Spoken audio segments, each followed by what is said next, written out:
Hi guys and welcome back. So today I'm going to be showing you how to make this lemon and raspberry cake. Let's begin.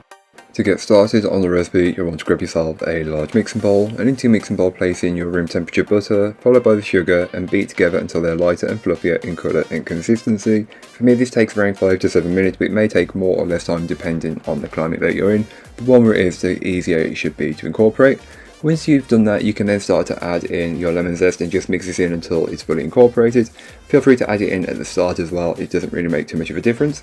Then add in your eggs one at a time, beating well in between each addition, being careful to not split or scramble the mixture, as that's the last thing you want to do, as otherwise I would recommend restarting over. Once all of the eggs have been incorporated, feel free to add in the vanilla and just mix that in until it's fully incorporated. You should have a mixture that looks a little something like this. Then you can go ahead and alternate between the dry and the wet. So feel free to start with dry, then add some wet, more dry, wet, dry. So it should be 3 additions of dry to 2 additions of wet. And just keep alternating, keeping the mixer on a low to medium speed as you're doing this. And just be careful to not over mix, but as you're incorporating them, it takes a little bit of time, but you shouldn't over mix, and that will, if you do over mix, it will affect the end quality of your cakes. So just keep that in mind when you're mixing.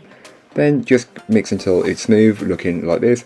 Then give the bowl a good scraping down, and this is just to incorporate any bits of those ingredients that may not have been fully worked in from earlier on. So just don't forget to get the very top and bottom of the bowl. As you can see, mine collected at the top, but not so much at the bottom, just keep that in mind. Once you've done that, you can then go ahead and divide this between 3 6-inch cake tins, which have been lined with some parchment paper on the base. Feel free to line the sides if you'd want to as well. I didn't need to on this occasion, I rarely do. Then I'm doing it with scales, but feel free to eyeball it, whichever way works best for you. This is more accurate and I get a much more accurate result on my bake as well. While your cake's baking, you can then go ahead and make the buttercream. So I was showing you how to make Swiss meringue before, but this is the end bit. So we've added the vanilla, and then to add a bit more flavour and to colour the buttercream, I'm adding some raspberry curd. This is homemade and I will leave a recipe for that down below, so don't forget to check it out if you're interested. Mix until it's been fully incorporated, then you can go ahead and use it. So to start, grab your plate, board or stand and pipe a blob into the centre. Then place your first layer of cake on top and just press it down to secure in place. Once you've done that, you can then pipe a ring around the outer edge and some into the centre. Spread and level that out in the centre and fill with a generous amount of the homemade raspberry curd. This is just such a unique flavour because it's kind of tangy but creamy. It's really weird, but weird in a good way. Then place your second layer of cake on top and repeat the process until you have no layers of cake left at all.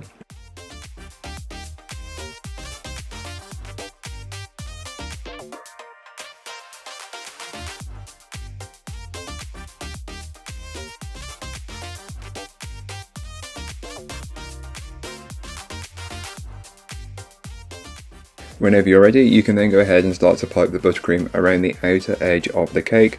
You don't have to get it as perfect as you'd like. As you can tell, I've got gaps, but as you smooth and level out the cake, you will fill in some of these crevasses and it will just work out, believe me, trust the process. I pipe on top as well, and for some reason I always start by decorating the top of the cake, even though I'll have to go back and do it later on again. So don't be like me, smooth the sides off first, then you can do the top.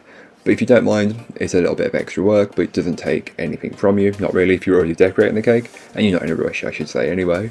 Then just fill in any gaps that you may need, have or whatever, and just smear it on, then smooth it out until you're happy. Once you're happy with the smoothness of your cake, you can go ahead and decorate it however you like.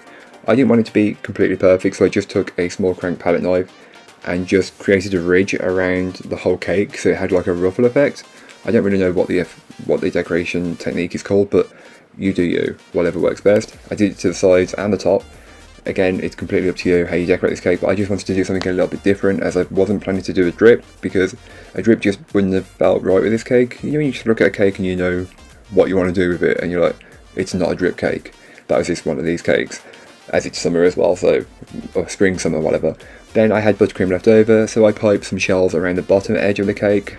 Didn't need to do this, but I wasn't planning to use the buttercream for anything else, so it made sense just to use it up. And I also piped some around the top edge of the cake. Not perfect, but hey, we work with what we got, and it's all going to be eaten at the end of the day, so who cares? Not me. Then on top of the sprinkles, I just used some of the pink sprinkles that I've got I can't remember what blend they are, but they are Halo sprinkles.